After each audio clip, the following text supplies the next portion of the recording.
শুভ দুপুর বন্ধুরা, আশা করি আপনারা সবাই ভালো আছেন, সুস্থ আছেন। আমরাও ভালো আছি, সুস্থ আছি। তো বন্ধুরা, আজকে আমি ডিমের কারির রেসিপি আপনাদের সাথে শেয়ার করছি। আশা করি আপনাদের অনেক ভালো লাগবে। ভালো লাগলে like, comment, share and subscribe করবেন।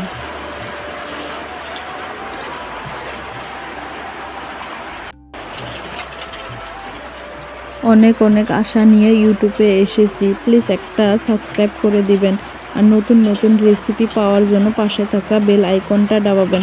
তো বন্ধুরা দেখুন, ডিম সেদ্ধ করার সময় একটু লবণ দিয়ে দিলে পরে ডিমটা ছুলেতে সুবিধা হয়, তার জন্য আমি একটু লবণ দিয়ে দিলাম। আমার ডিমগুলো সেদ্ধ করা হয়ে গেছে, এখন আমি ডিমগুলো নামিয়ে নিচ্ছি।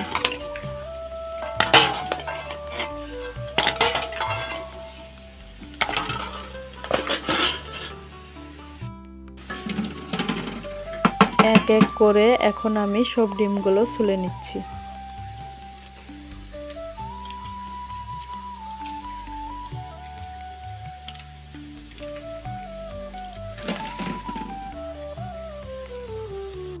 আমার সব ডিমগুলো ছুলে নেওয়া হয়ে গেছে।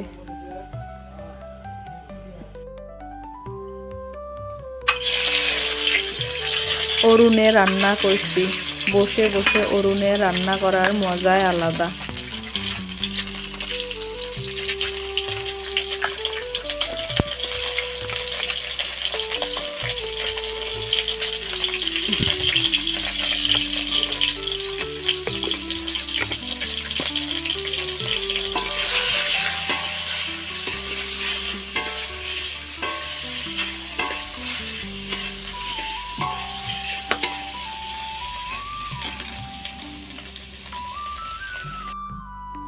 দুটো এলাচ, দুটো লবঙ্গ আর দুটো ডালচিনি আমি ফোড়নে দিয়ে দিলাম।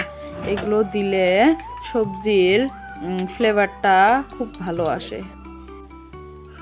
একটা টমেটো কেটে নিয়েছি, কাঁচা লঙ্কা কুচু করে নিয়েছি, পেঁয়াজ কুচু করে নিয়েছি, আদা রসুন বেটে নিয়েছি আর জিরা ধনিয়া বেটে নিয়েছি।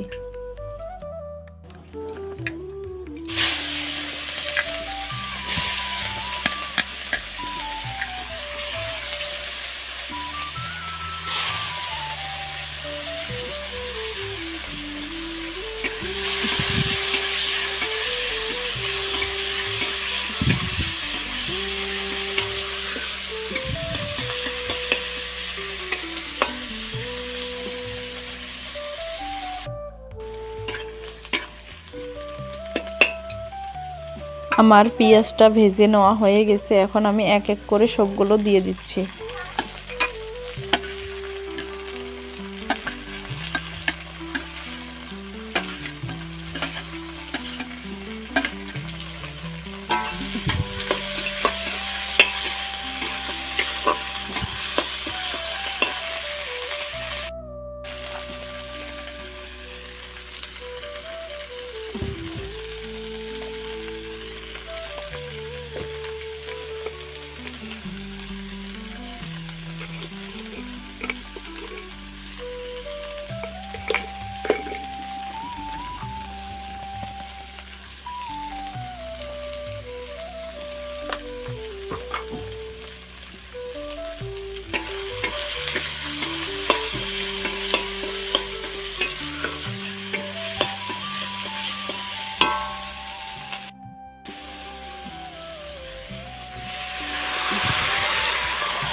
তো বন্ধুরা আমি 3-4টা কাঁচা লঙ্কা দিয়ে দিলাম। কাঁচা লঙ্কাটা দিলে সবজির ফ্লেভারটা ভালো আসে, তার জন্য আমি কাঁচা লঙ্কাটা দিয়ে দিলাম।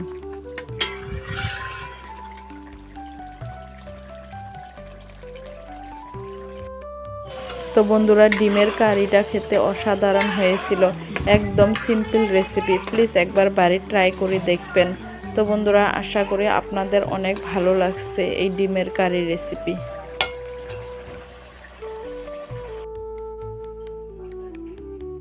বন্ধুরা ডিমের কারির কালারটা একবার দেখো,